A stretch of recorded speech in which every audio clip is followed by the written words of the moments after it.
I'm just curious. Maybe there's some obstacle to entering from that side. I mentioned to you last time that I don't like PowerPoint. I don't like the electronic screen projection and the having to go back and forth. So I like to use transparencies, but I'm a dying breed. They now took away the transparency projector, and I have to use the fancy electronic projection of transparencies. So it didn't work. Still having this hypnotizing effect I'm trying to avoid. So I'm going to try to stay as far away from it as possible. We have a lot of students registered for the class, and a lot more than usual on the waiting list. In previous years, I was able to admit all of the waiting list students into the class after about a week or two, when those students who were just checking it out dropped out. I'm not sure what would happen here. I hope I can let everybody in. As you know from Tuesday, I like to have a dialogue with you, and it's hard to do that with 80 people.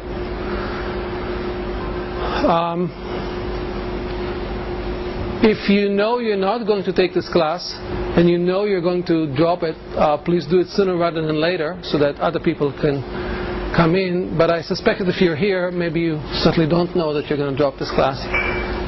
So I'll send an email message.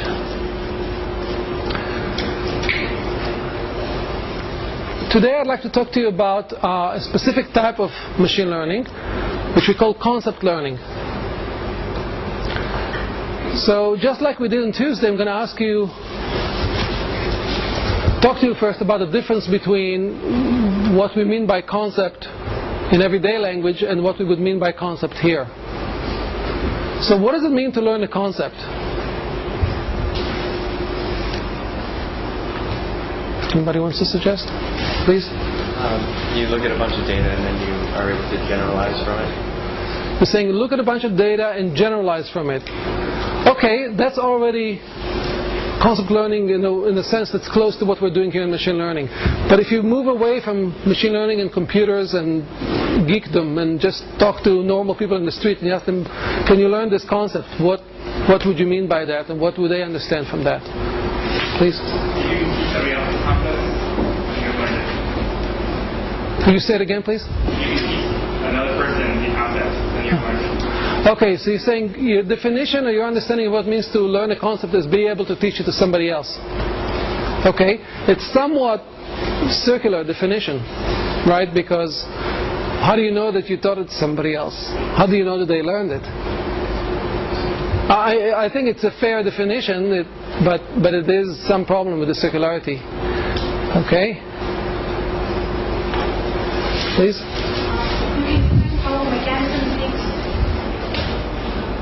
We can define how something works or takes or how mechanisms. Okay, define how they work.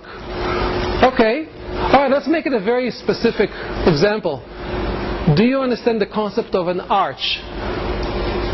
A-R-C-H, arch.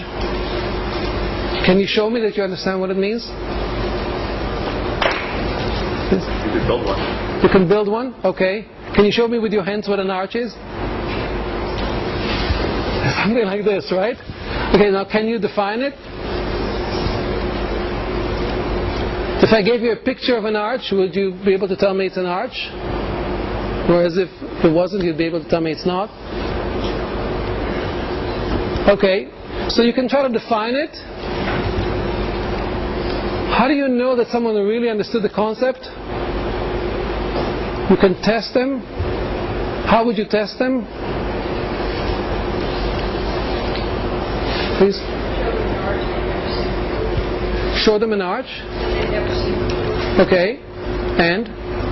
So if it's not an arch that they've already seen from the learning experience, then they can identify some other arches. Okay, so you show them an arch that they have not seen before, and you ask them, you tell them that you're showing them an arch? You ask them if it is, they match the Okay. You ask them if it's an arch? Okay, so that goes to the comment about generalization that we had earlier. They've seen a whole bunch of arches. To show that they really understood the concept, you show them new things and ask them, is this an arch too or not? right? Does that make sense? So this is an operational definition. You don't really know what goes on inside their head, but they've proven to you that they know what an arch is by being able to classify new examples into arch, not arch. Now, how sure are you that they got it right? You show them an example of something they've not seen before, and they say, yeah, that's an arch. Please. Many things end an arch and tell them which one is arch. Ah, that's what the police does with the right to the lineup. So you show them a whole bunch of things, and they have to pick up the arch. How many things do you show them? As many as you can. Okay, 10. Okay, and they have to pick up which one is the arch. They could get lucky, right? There's a 10% chance they'll choose it just by chance. So you would get another group of things with an arch in it. Okay, so the more tests you give them, the more certain you are that they really know what they're talking about. Right? The more data. But will you ever be completely sure? Yeah, when? They're always going to be right. Okay, so take a young child, 1 or 2 year old, just learn to walk, and walking around, taking a little walking tour around the neighborhood, and they see a dog, and the parent says, doggy, and the child says, doggy, and they go and see another dog, but this one is black, the other one was white, so the parent says, doggy, and the child says, doggy, and they learned. And they see another dog and they say doggy, and the parent says, very nice, that's a doggy. And then they see a cat and they say doggy, right?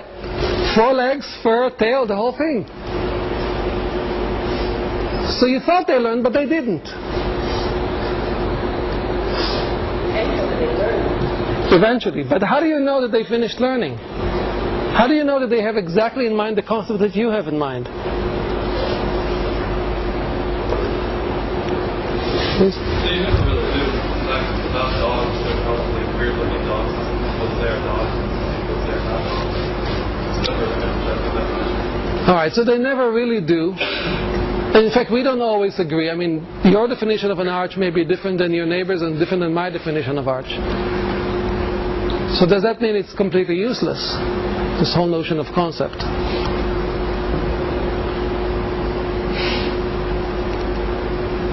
So what are we trying to learn if we can't really ever verify that we learned it? Please? Well, it depends on what you care about.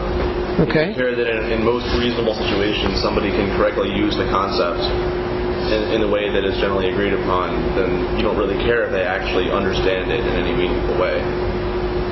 Okay, so if all you care about is that they agree with you most of the time? They act as though they understand it. Okay, so that's going to be what we're going to go for with machine learning. Okay, we're going to go for teaching the machine such that most of the time it agrees with us. We're not going to try to figure out philosophically whether it truly understands the concept. Okay, that belongs to part of AI called hardcore AI, where we try to really make a computer be very, very close to the kind of intelligence that we have, and then you can philosophize to no end about whether it truly understood something or not. We're not going to go that way. We're going to be very operational. Our goal is to get the machine to agree with us on future instances as much as possible. So how hard is that? Let's see, suppose you want to classify images as being arch or not arch.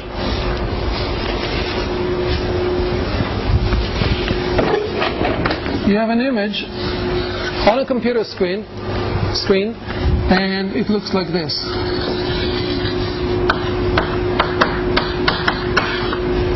Is this an arch? The answer is supposed to be yes. Excuse my writing.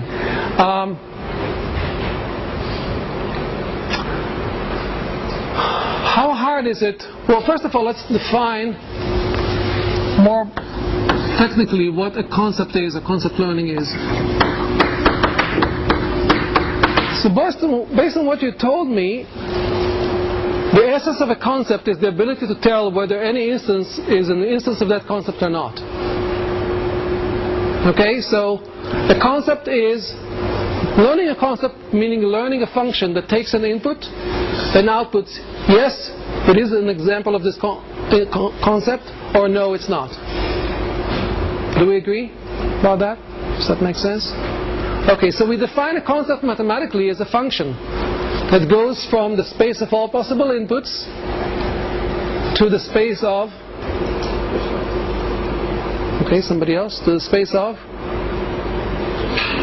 yes or no. Concept is a function from input, some input space, to the space of yes or no.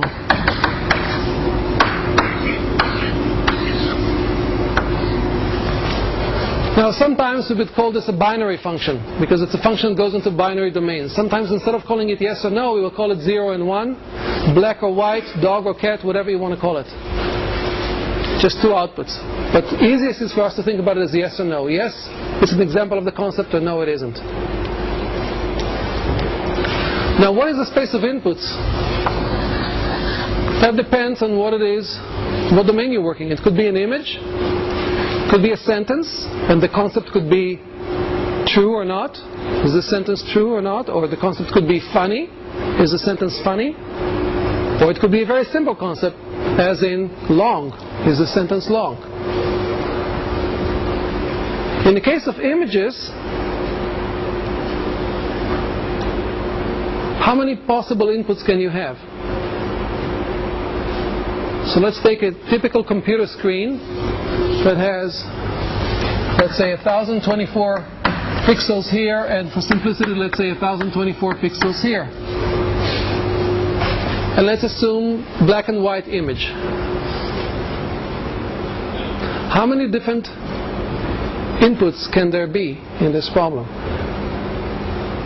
2 to the power of 1024 squared. That's good. Somebody else? How many possible images are there of this type? 1024 by 1024. All the way at the back? 2 to the 24? 2 to the 44? Did I get it right? Where did you get the 44 from?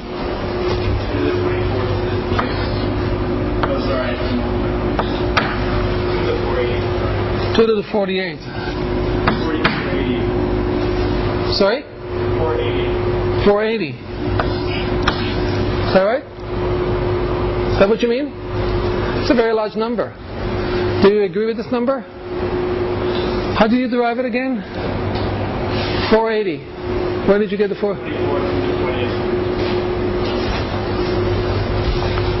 2 to the 24. This to the power of 20. And where did that come from? I'm a little confused. Okay, that would explain it. Okay, let me go back to the answer I got here. First of all, how many pixels are there in the picture?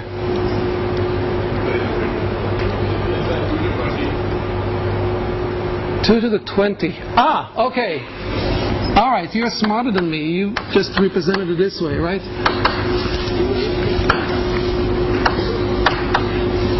You're computer science, I forgot. Okay, so let me be smarter than you and simplify things. Make this 1,000 by 1,000. How many pixels do we have now? 1 million pixels?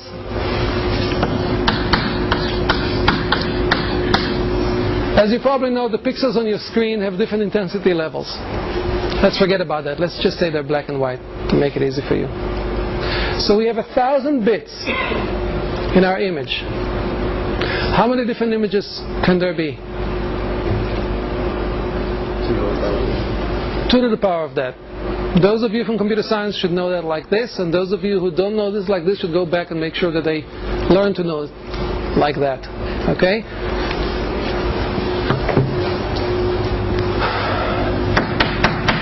Number of possible inputs.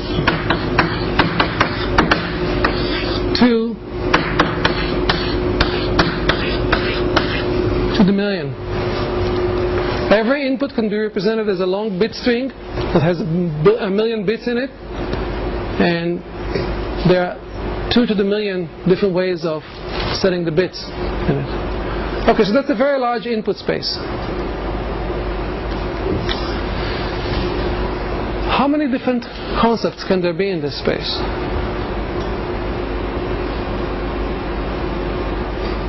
How many different functions that go from that input and produces yes or no for each possible output? As many as you want to teach it. I'm sorry? As many as you want to teach it. As many as you want to teach it. So you think it's unlimited? If you want to teach it many things, then set it to have more functions. Okay, let me refine the question. If you have a concept in mind and I have a concept in mind, but it's just so happened that these concepts have the same answer for every input, that they agree with each other on every input, then in effect we have the same concept, even if we call it by different names. So my question is, how many distinct concepts could there be in this space? That means, how many different functions could there be from the space of inputs of million bits to the space of 2 outputs, yes or no? Please. 2 to the million. Okay. Every input could be unique function. You're saying for every input, there's a concept. For every input, there would be a concept. Anybody wants to disagree with that? Please. 2 to the 2 to 1 million. 2 to the 2 to 1 million. Anybody wants to disagree with that?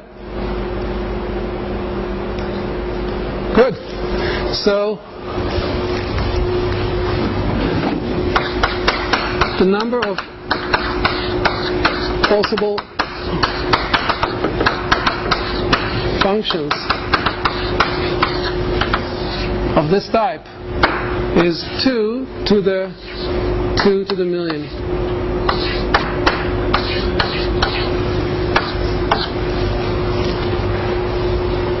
This number is slightly larger than this one. Okay, it's a double exponential. Just to get a sense of the size of these numbers, do you know how many elementary particles there are in the known universe? 10 to? 100. It's about right. 10 to the 80 is a common estimate. So number of elementary particles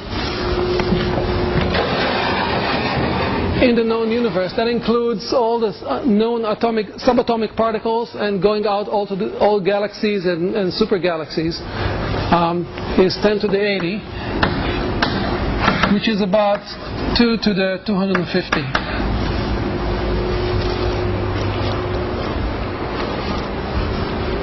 Just to appreciate the size of the input space and appreciate even more the size of the function space, the space of all possible functions.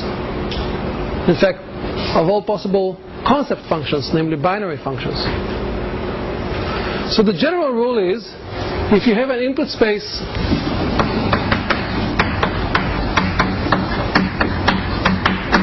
call it X,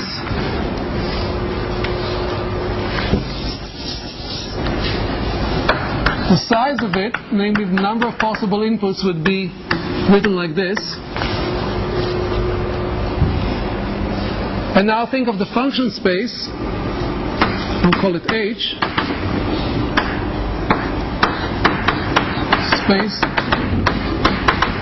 of all functions going from X to yes and no.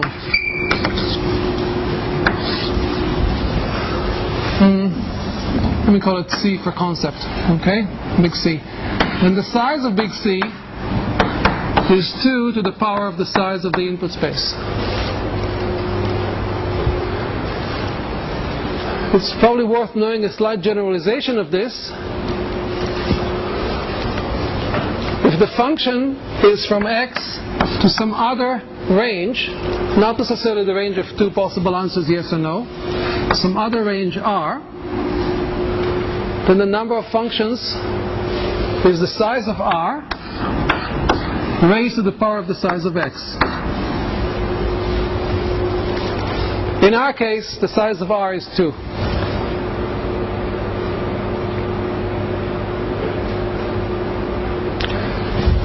So even if the input space is relatively small and modest, the number of possible functions is very, very large. When the input space is an image, a very modest image, black and white, no grayscale, the input space itself has exponential size, and the function space has a doubly exponential size.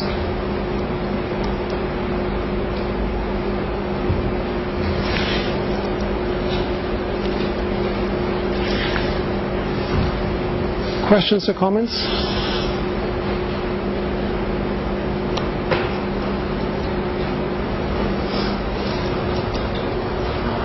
Okay.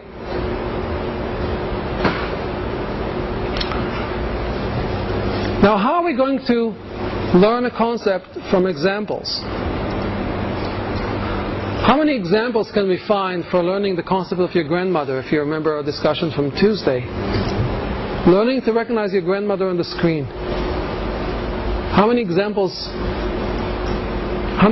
did you learn from when you learned to recognize your grandmother? 10? 100? 1,000? Probably just one of seeing your grandmother walking around. Probably just one. That's a very important point. People seem to learn from an amazingly small number of examples. How many dogs does a young child have to see before they understand the concept of a dog? More or less. And they'll still make mistakes here and there, but more or less understand it. Probably very few. Maybe one or two. So, I have a textbook for you.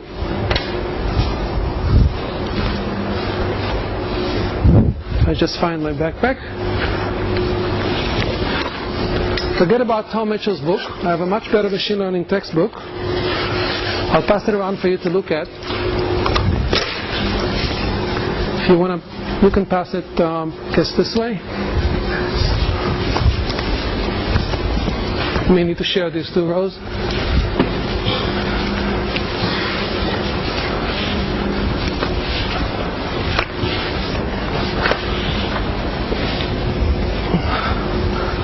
Okay, some of you got find the puppy, some of you find something else. I have another row here. I'm going to pass it around.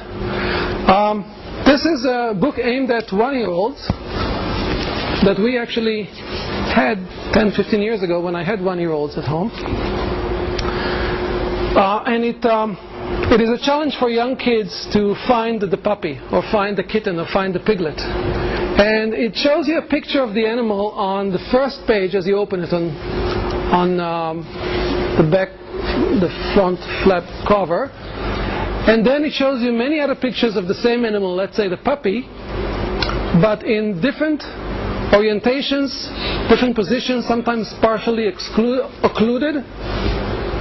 One of my favorite is it shows you a black and white puppy, and then at some point it shows you that puppy with its head stuck into a garbage can or a paper bag, and all you see is just a tail wagging.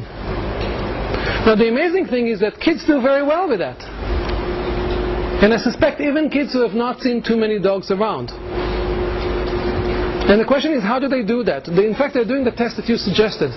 You're showing them a whole scene full of lots of other things, and you ask them, where is the puppy?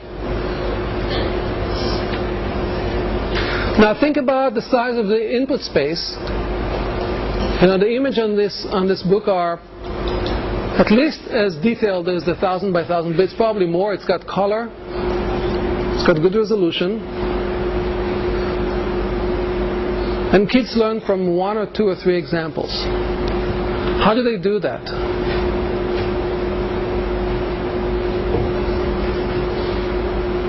Please. For one, they already have a huge body of negative examples that built up in everyday life. Okay. It's not like you just have this one picture and you've never seen anything else. You've seen Right. That's fair, although they were never told explicitly that they've never seen a dog. Right? But I guess they can assume that if you point to something and say, this is a dog, they can kind of assume that most things they see around them are not, and that this is unusual. Please? They're somehow able to store a concept that's sort of invariant of its orientation or occlusion. Okay, you're suggesting that they're somehow able to store an invariance of the concept that is immune to rotations, occlusion, zooming in and out, change of size. So you show a child a picture of a dog, and then you show them the exact same picture but either from a distance or shrunk down, and they understand that it's the same thing. Right? That seems to be either built in or understood by age 1. And the same thing goes for occlusion. They're used to seeing occluded objects all the time.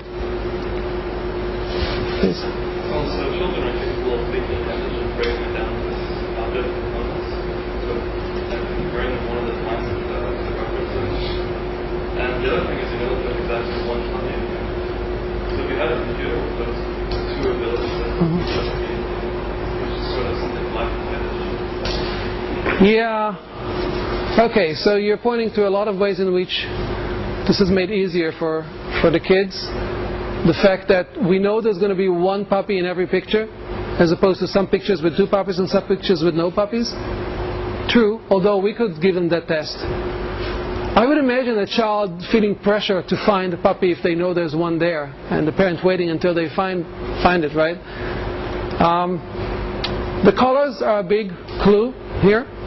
I think it would be interesting to see what would happen if you didn't have as clear of a clue in the color. The puppy is black and white. Most of the objects around it are not. Same with the other animals. They have their own distinct colors. So what we're saying is that a child brings to the task preconceived notions about what aspects of the picture are going to determine if it's a dog or not. Please. Do you think it has to do with the fact that the pictures are relatively simple in terms of number of objects? I'm thinking about like the weird Waldo pictures. I'm pretty sure a machine can find Waldo faster than I can, because it takes forever. Yeah, I think that's a good point. Yeah, these pictures were optimized for 1-year-olds. And I think that we can write algorithms that would look just at the color distribution and find the puppy more or less. Although, actually, I'm not sure of that, because in some of the pictures, the animal is very small and hiding behind something. It's just sticking its head a little bit out. And that means there's a very small part of the picture that has this color distribution. Could easily be mistaken for something else. So, yes, I agree with you. I think that the fact that it's a very simplistic pictures and has very little going on helps. But then 2-year-olds and 3-year-olds do Waldo, right? How do they do Waldo? I mean, you're right. A machine might be able to do it better. I'm not sure, but I'm still amazed at how kids do it. If you think of the space of all possible concepts, and if you think of the fact that every time you get examples of the concept, it helps you narrow down the space of all concepts to the ones that eventually you'll zoom in on the correct one. There is a numerical problem here, which we'll go back to again and again, and that is there's just not enough examples to narrow the space down. If you knew nothing coming in, and every potential concept is as good as any other, then getting 1 or 2 or 5 or even 1,000 examples, I will show you that mathematically later, is just not enough. It's not enough to narrow you down to the one that the person who's teaching you has in mind. You must bring something in. And what you gave me here in your examples are examples of what you bring in as additional constraints to the problem. So one suggestion was that you know that whatever concept you're looking for has to be invariant under transformation, rotation, occlusion. It's not easy to understand how a child would do all of that, but it's easy to understand that it's a desirable thing to do. And if you think about it, our everyday world, ever since we started evolving, has always been full of objects that had different orientations, distance, and occlusion. Right? This is the world we live in. So our brains must have evolved to do these things very well and very quickly. We don't know how. So this goes back to our discussion of AI versus machine learning. One of the very first things that was realized in AI work on vision is the need to extract these invariants. When you look at images, to be able to extract the same components, whether they are big or small, with a lot of light or little light, viewed from this angle or that angle, partially occluded and so forth. This is still a hard problem. It's hard to do. A 1-year-old child can do it. How do they do it?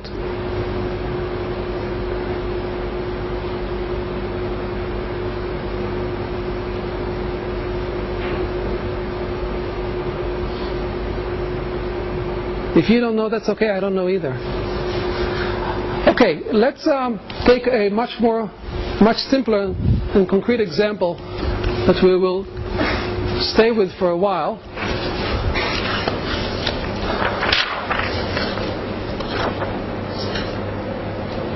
So the concept we're going to learn is going to be the concept of days on which I enjoy my favorite sport. Let me say that again. The concept is, given a day with a particular weather pattern, temperature, humidity, wind, and so forth, I have to decide whether I'm going to head out to the beach or not, whether I'm going to enjoy surfing or not. In fact, you have to decide it for me. Maybe because on a nice day like that, you look out and you say, oh, he's probably going to go to the beach surfing, so I better not come to class. So for whatever reason, you need to predict whether it's a day I'm going to enjoy surfing on or not. And I'm only going to give you a few examples.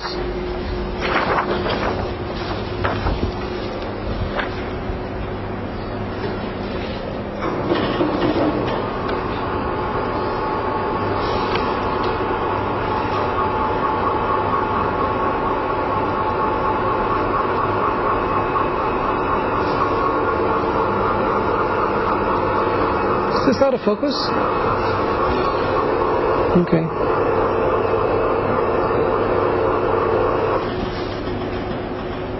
A little better.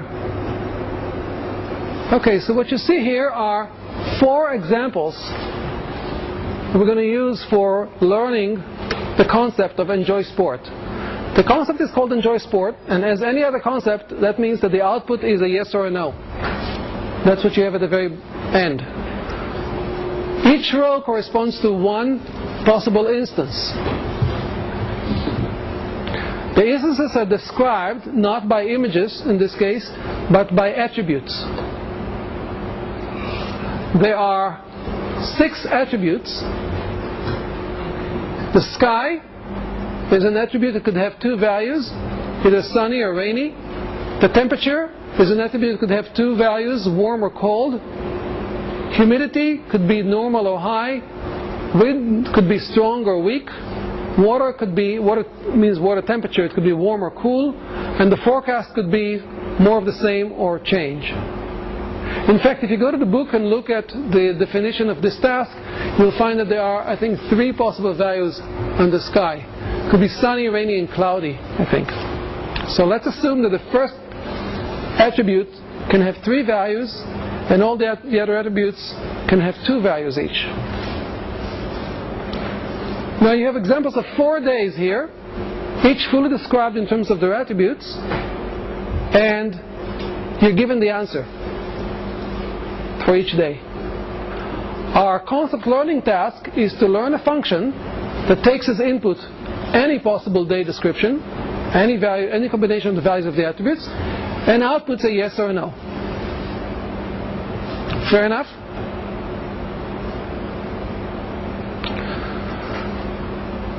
First thing to notice is that maybe my enjoying the sport on that day may have nothing to do with these attributes, or maybe it does have to do with these attributes, but it also has to do with something else. Maybe I just don't like to go to the beach on Saturdays, regardless of the weather.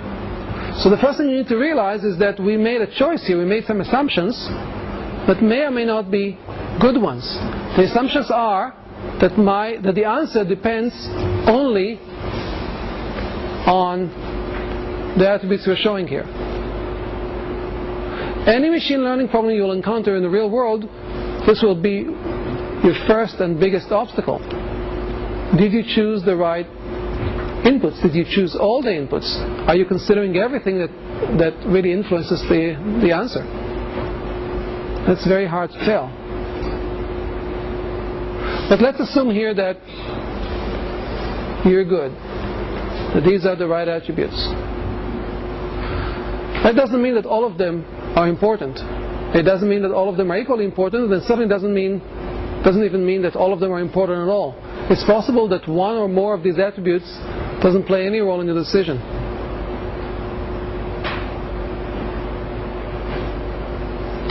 This seems like a fairly small problem. What is the size of the input space? Somebody read a book? Calculated? Okay. What is the size of the input space? Input space. Please? 2 to the 5 times 3. 2 to the 5 times 3. Do we agree with that? How many different possible inputs can there be? Well, there could be 2 possible values of a forecast, 2 possible values of water, 2 values here, 2 possible values here, 2 possible values here, and 3 possible values here. So it's 2 times 2 times 2 times 2 times 2 times 3. That comes to 96. Thank you. So there are only 96 possible inputs. That's not a lot. That's much, much less than the image. Right? So we're trying to learn a function from a space of 96 possible inputs to a space of 2 possible outputs. How many such functions are there? 2 to the 96. Now that's a very large number. So even in this very, very small space, there's a huge number of possible functions. And we're trying to settle on one of them.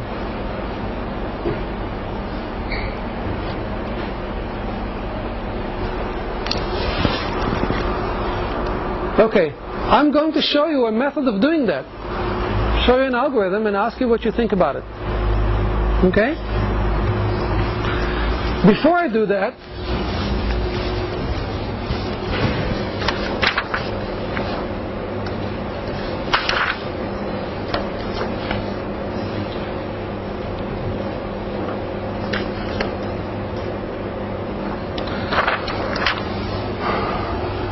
I want to do 2 things. One is give you some standard terminology, and the other thing is a little more subtle. We'll get to it in a minute. So the terminology we already introduced before. The input space is X.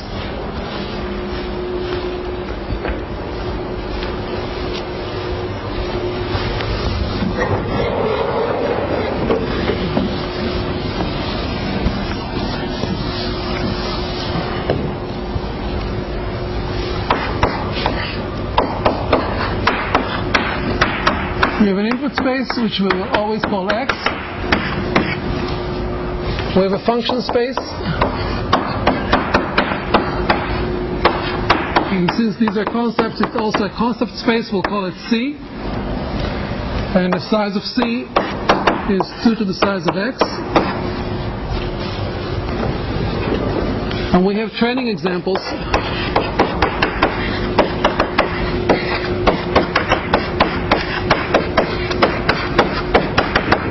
Call it D for data,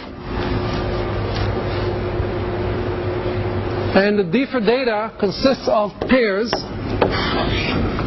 of X1, C1, X2, C2, etc., up to xn, cn. The x's are individual members of the big input space X, which is big fat X. And the c's are just yes or no, y or n, 0 or 1.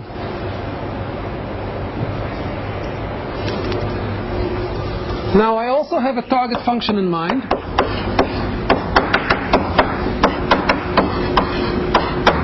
I'll call it small c, and it's a member of big C. It's one concept in the space of all possible concepts.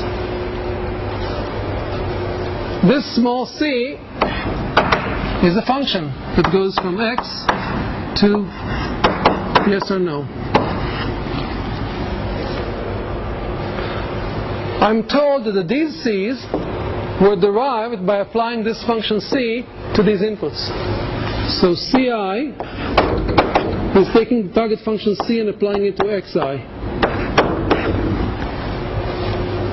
That's an assumption too. In the real world, sometimes it won't be true. Sometimes the examples you have would have errors in them, right?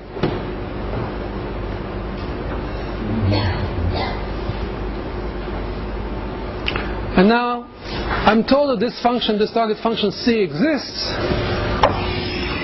and that this data was derived from it, but I'm not told what that function is. And my goal is to find this function, and this is what I would call concept learning.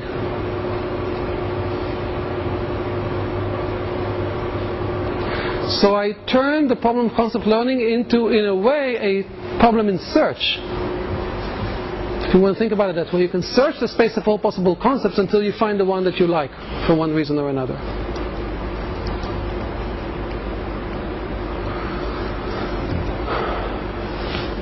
Now, what would be my, how would I know that I succeeded? If the function that I found agrees with the teacher or with me on future instances, right? This is what we agreed to before.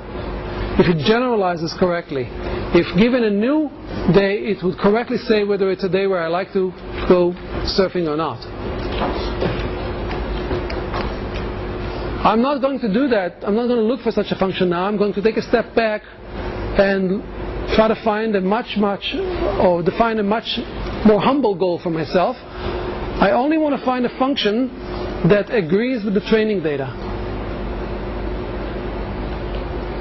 Okay, that's a little different than saying a function that I feel will perform well on future data.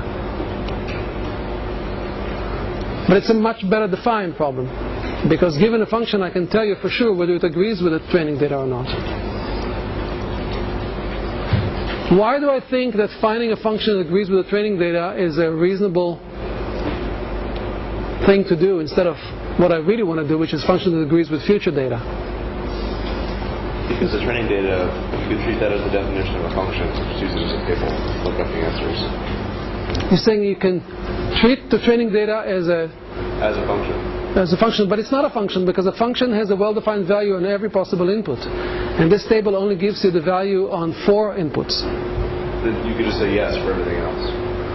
Okay, what you're suggesting is to find a function that agrees with these 4 and then says yes for everything else. You like this? No. No. Why not? You might as well say no for everything else. So do you prefer that? Okay, so here we have immediately 2 functions. One that agrees with these 4 examples but says yes to everything else. One that agrees with them and says no to everything else. Do you like these functions? No. Why?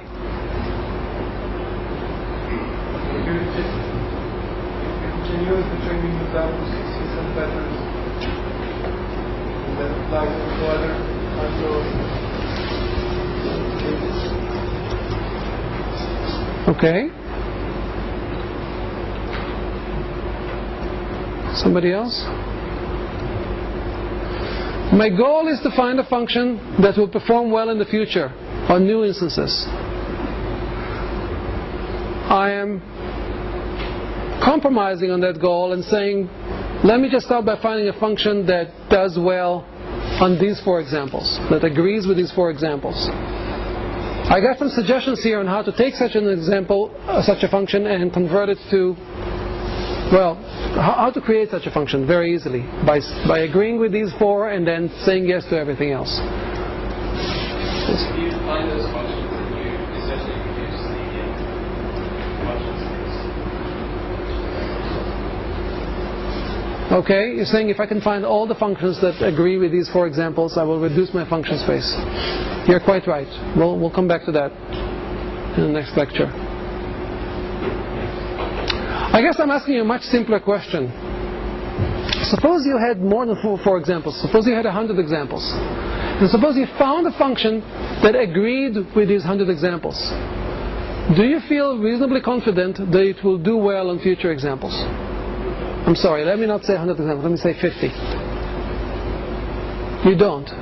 Suppose I handed you a function and said, look, it agrees with these 50 instances.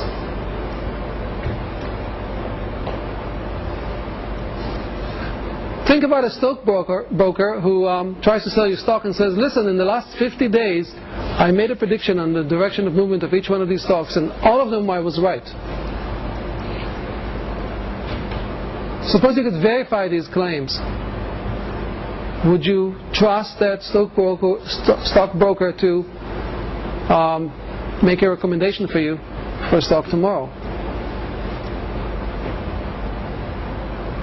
I see somebody saying yes. Good. Good. I set you guys up. I think I would. I would if you can really verify their claims. If they're right 50 times, they're very likely to be right the next time. That's how that function will do, because the stockbroker probably has like a set of rules that he applies to determine what is going to go up or down next. While you don't know for a function for that whether or not the rest of the decisions are determined by random or anything else. Okay, you're absolutely right. There are a lot of caveats, and I'd be very careful before I invest. But my point is that if someone has a rule that performed well in the past, I would tend to think it will perform well in the future. I personally. Now the question is why? Well, the stockbroker thing is a different problem than the predicting of the weather thing. Because the stockbroker is saying at every step of the way, I can make a prediction about tomorrow's stock prices. If the same stockbroker said, well, look at this, I've got this algorithm where if you go back in time, I could have predicted each of these 50 stock prices on any given day, then that's nowhere near as impressive as doing it 50 times before the prices are released. Right. So whether you're looking at future predictions or past predictions makes a big difference, right? Right. If you're just extrapolating from the past, from the previous data, right, that's the same thing as just picking an arbitrary algorithm here. Right. You guys are way more sophisticated than I wanted you to be at this point, and that's good. All I wanted to point to is that there is an underlying assumption that has been debated in the philosophical literature for hundreds of years. It has to do with the notion of induction.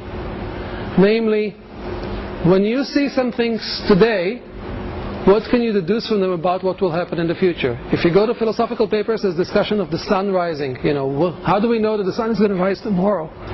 Just because it rose every day in the last so many years, and so forth. Or another common example in philosophical literature is white swan versus black swan. I think most people have never seen a black swan. I think swan is the example. White swans are common. People might conclude, because they've only seen white swans, that all swans are white. Well, that might be wrong. There may be some black swans out there. Okay? There are lots of examples. What's common to this assumption is that we believe that what governed, the rules that governed our environment before are going to continue to govern them later. So there's an assumption here that we're happy to make, that what worked in the past is likely to continue to work most of the time in the future, with all the caveats that you guys made. And these are excellent caveats. So sometimes they will not work in the future. But we are relying on this induction hypothesis when we say, let's first find a function that agrees with these examples. Okay, that's all I was trying to say. You guys are well ahead of me. So if you accept, and bear with me, and just try to find a function that agrees with these examples, there were a couple suggestions here, such as a lookup table plus saying yes to everything else. which many of you didn't like. Let me show you an algorithm that would find another function that agrees with all the examples, and tell me if you like it better. Okay?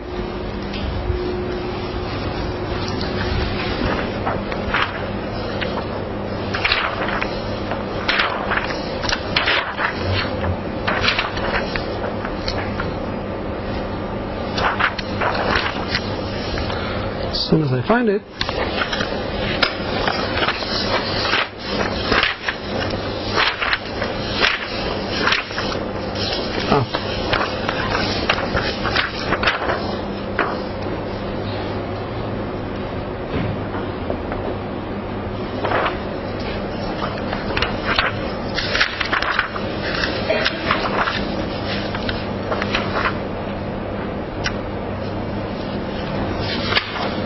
I'm going to define a language for representing functions for you. The language is going to be very simple.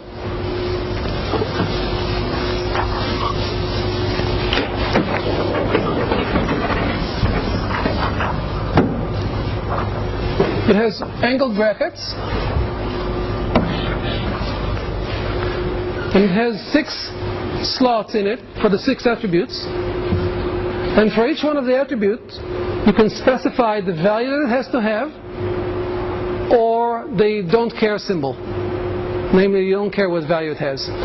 So an example of a concept or a possible function would be sky is sunny, temperature is, say, question mark for I don't care, or you can put a star there or asterisk if you prefer. Humidity is, say, low, and water would be, let's say, don't care, and wind would be don't care, water would be don't care, and forecast would be don't care. Okay, so this is one example. Every creature with angled brackets is a concept. How do you read this concept? Any input, any pattern of weather in a given day that falls into this description gets the answer yes. Any day that does not fall into this description gets the answer no. Okay? Be careful, we're talking about 2 different creatures here. The row here is an instance from the input space, x1, x2, x3, and x4. This thing is an example from the function space. It's a function. When you see the angled brackets, you know it's a function. A function says something about all possible inputs. So this function maps these 4 examples as well as all the other possible examples to yes or no.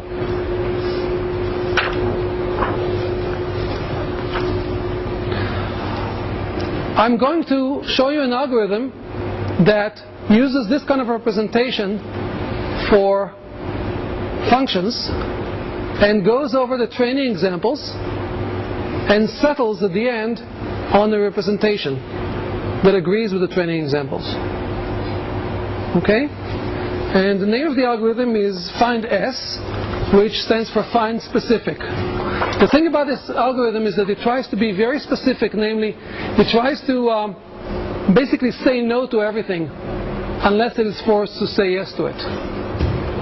So it's going to start with a hypothesis that says no to everything. It turns out you cannot represent the hypothesis that says no to everything in this language. Right? You can represent a hypothesis that says yes to everything in this language. How would you do that? You put a question marks on everything. But you cannot represent a hypothesis that says no to everything here. So I'm going to add to this notation one special notation, null. So it doesn't matter if I have 1 or more of these nulls, but I'll put 6 of them to tell you that this hypothesis or this concept says no to everything. I'm not going to stick with it for long. All of the other concepts will be represented by things of this size. And in fact, to make it simple, I'll just drop the attribute names and just write sunny here, temperature question mark, low, question mark, question mark, question mark. So this is going to be a concept that we consider, or a hypothesis.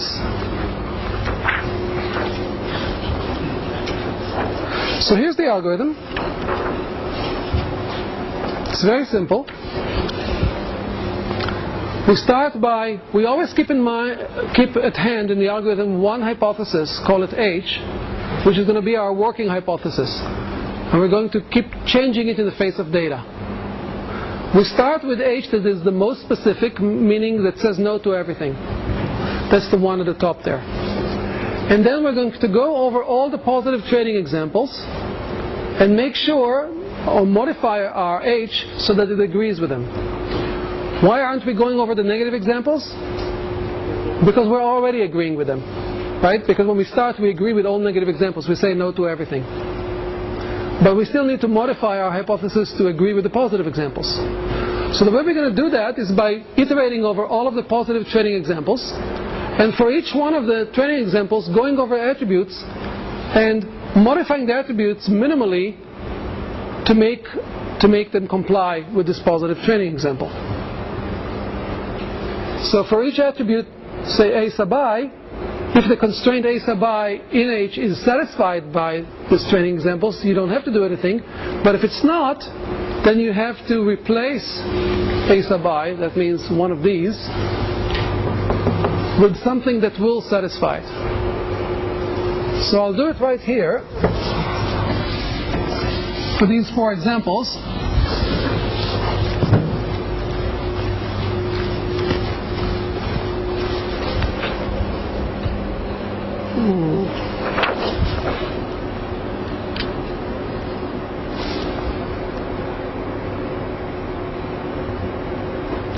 Okay, I just want to have these 4 examples here. The first time I do it, the first one is positive. I have to modify my working hypothesis by basically converting this null symbol to the value in the first positive example. So it would be sunny,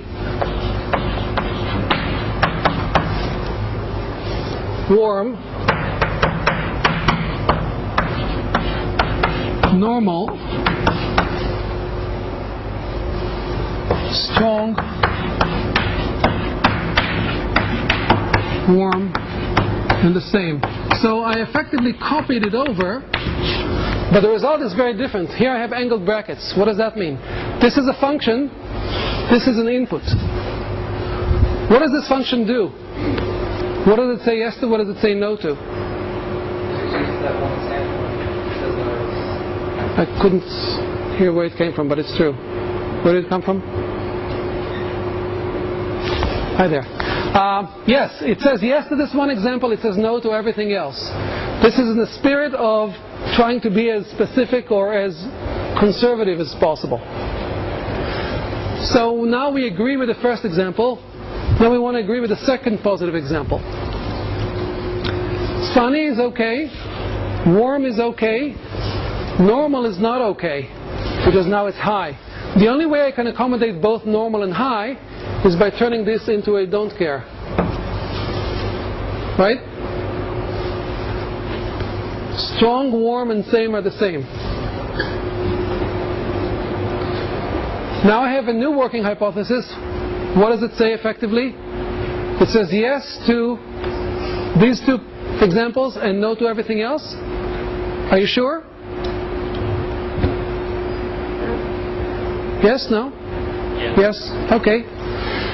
The third example is negative. I'm going to skip it. The fourth example is positive. So I go over sunny is okay.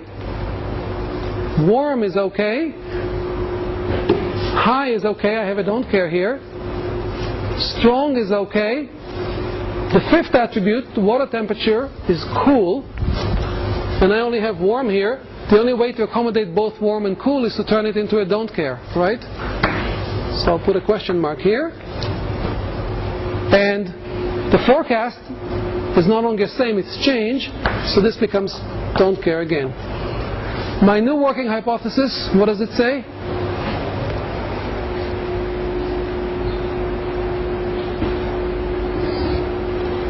Please? As long as it's sunny and warm and the winds are strong, I will say yes. Okay, so one way to summarize it is that as long as it's sunny and warm and the winds are strong, I'll say yes, and I don't care about the others. That's the end of my algorithm.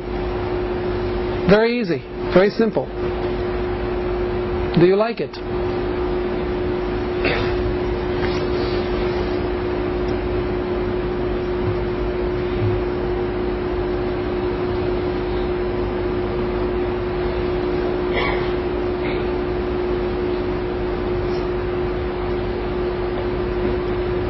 Some other hands?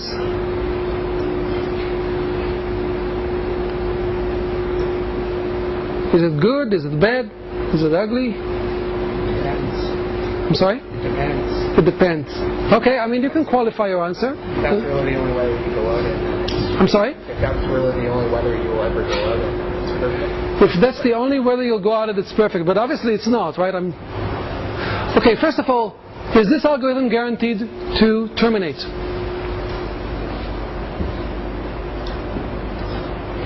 Yes. Yes, it is. Very simple algorithm. It'll terminate. And by the way, it'll run very fast. Second, is this algorithm always guaranteed to give you the answer you want? By answer you want, I mean a function that agrees with the training data. Anybody disagree? Please. Suppose you added two more examples, positive examples, sunny, cold, and rainy, warm. Can you speak a little louder so we can hear? Suppose you added two other examples, sunny, cold, and rainy, warm, and they were positive. So the algorithm will decide again that sky and temp are important. But what will happen is that rainy, cold will be seen as positive, for example, as the answer to rain. I mean, the third example. Joe's report will be yes, whereas we have to be no. So you're saying that under some circumstances, the algorithm will settle on a hypothesis that no longer agrees with this example? Do you think that's possible? Remember, we skipped the negative examples, and the reason we gave for that was that we're starting saying no to everything anyway. But the possibility that was brought up here is that as we relaxed our function to accommodate more and more positive examples, we might include some of the negative examples that we shouldn't include.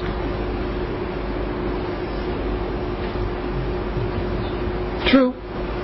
So is the algorithm guaranteed to give us the result we want? The answer is no. It might not.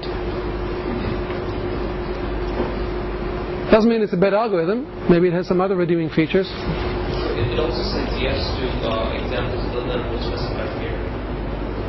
Okay, it also says yes to examples other than what's specified here. For example? Like the last one, the same change. Well, we can see that because of the 3 don't cares, there are 2 to the 3 or 8 possible combinations that will say yes to all of them. And we only saw 3 of them here. Is that a good thing or a bad thing? We start off saying that we want to say no to everything else other than what is supposed to be yes or so in that sense.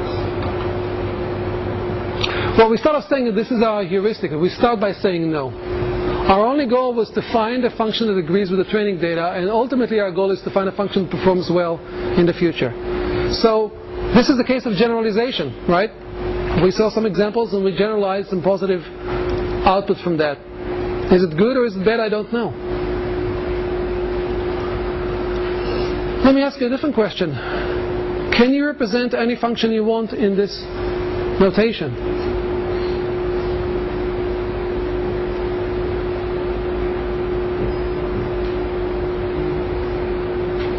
Can you, all of you, think about it and come to your own conclusion?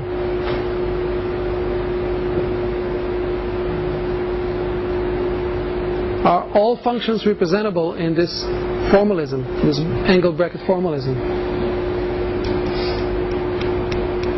Please. What if the values are on the real domain? None of the values are on the real domain, but they're not. I'm restricted here to values that are, the inputs are from this set of attributes, all of which are binary except for one which has 3 values, and the outputs are yes or no. You can't represent something or either or, like it must be sunny or humid. Sunny or? It must Okay. be either sunny or more, for example. Okay, so you're claiming that it cannot represent all functions, and you're given an example to prove it. And the example is, the function is sky is sunny, or temperature is warm.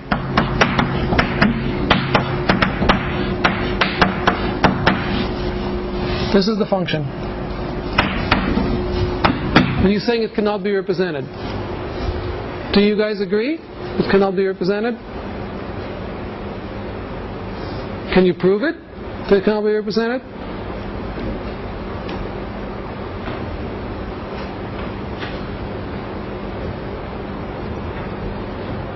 Please. Didn't I just say that, I mean, in one case, the sky is sunny, it's always yes, and in one case, the temperature is warm, it's always yes.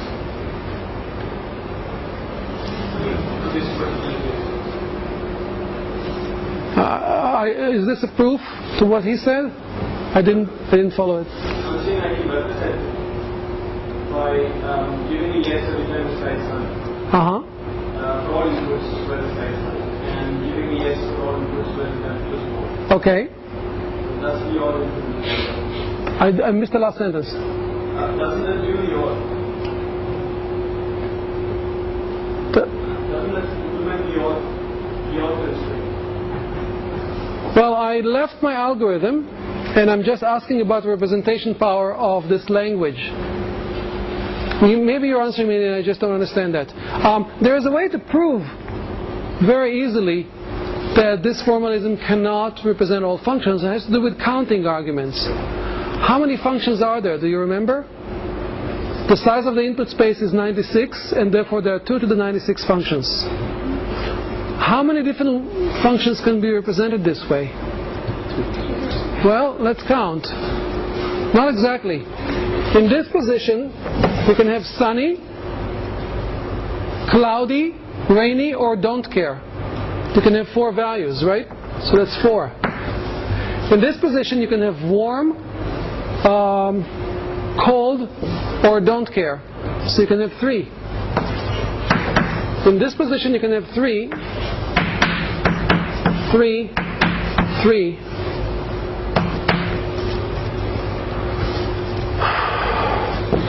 One, two, three, four. One more. Does anybody have a calculator? We don't need a calculator. We can just use general reasoning. This is a very small number relative to 2 to the 96. In fact, I believe it's 972. We have to add one more thing. We also allowed this kind of function. That would be plus 1. So this would be 973. Even if you allow mix and match, namely that some of these are null and some are not, which means the same thing anyway, you still end up with a few thousand functions. Compare that to 2 to the power of 96 possible functions. Not only can you not represent all functions in this formalism, but in fact the number of functions you can represent in this formalism is extremely small relative to the number of all possible functions. It's a tiny, tiny fraction. That didn't seem to bother us originally. Why? I mean, it may have bothered some of you who wanted to represent an OR. But suppose I allowed OR in here. I still will not be able to represent all the functions. But somehow it looks like our formalism represents the reasonable functions, the simple functions, simple for us. But if you chose a function randomly from the space of all possible functions, it's very, very likely that you will not be able to represent it this way.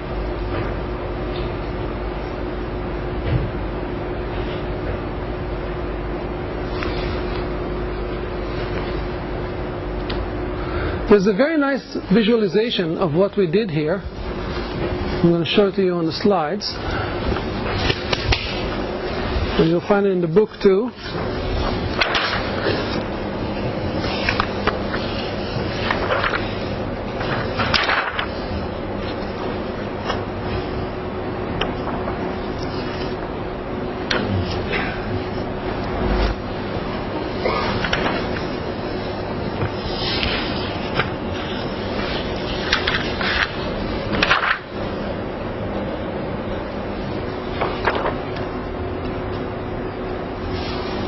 What you see here is a visualization of the two spaces we've been talking about. The input space on the left, also known as instance space,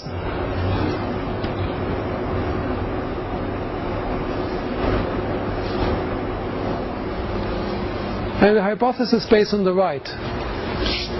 Remember we said that concepts are effectively functions from inputs to the words yes or no. You can alternatively think about them as defining subsets of the input space. Every concept defines a unique subset, is a subset of the inputs on which it says yes. So if you can imagine the space of all possible inputs as one big space, you can put a little circle inside it on the subset of elements for which that concept says yes. And implicitly anything outside the subset it says no on. So here is our instance space, complete with the first two examples. Oof, this is very bad.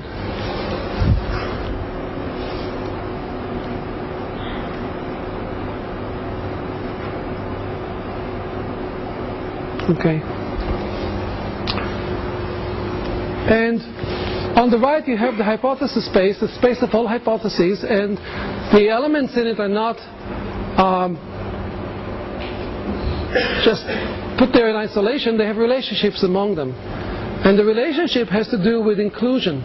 If one hypothesis is strictly more general than another, namely it agrees with it on everything that the other hypothesis said yes to, but it in addition says yes to a few other things, it would be depicted here by an arrow leading from the more general hypothesis to the more specific hypothesis. So as we went through our process of creating hypotheses, starting from the most restrictive one and relaxing it using our algorithm, we were basically moving down in this space from the top to the bottom, towards the bottom. So in our example here you have H1 and H2. H2 is more general than H1 because it agrees with it everywhere except in one place it is more inclusive, more relaxed. So it's useful to keep in mind this two different ways, the dual nature of concept. One of them is a function and the other one is a subset. It's one and the same.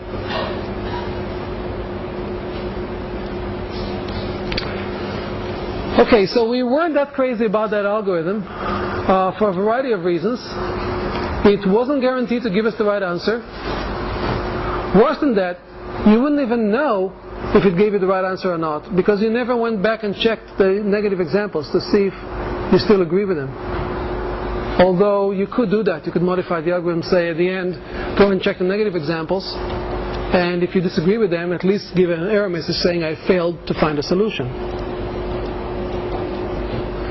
There are a few other problems with this algorithm. One is that you never know if you converged, in the sense that you've seen enough examples. If your only goal is to find a concept that agrees with these examples, then you're fine. But if your hope is ultimately to find a concept that will perform well in the future, how do you know when you saw enough examples? There's nothing in the algorithm itself that would tell you that.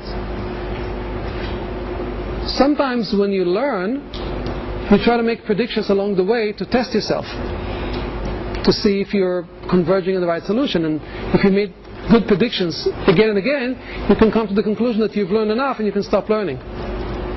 That is not the case with this algorithm. The algorithm would never notice when it made a mistake. What it could notice is that it no longer needs to make changes to the hypothesis. but it doesn't know whether that means it's settled on something that performs well in the negative exams as well. Okay. In the next lecture, what we're going to do is become a lot more technical. Namely, we're going to discuss algorithms that are significantly more sophisticated than this one, and try to actually find a solution that we have reason to believe will generalize. I have to warn you that we won't succeed, but we won't succeed for a good reason. Do we have anything to say about assignments? Next Tuesday? Okay. Next Tuesday our first assignment will be out. Will be due a week later. Any questions?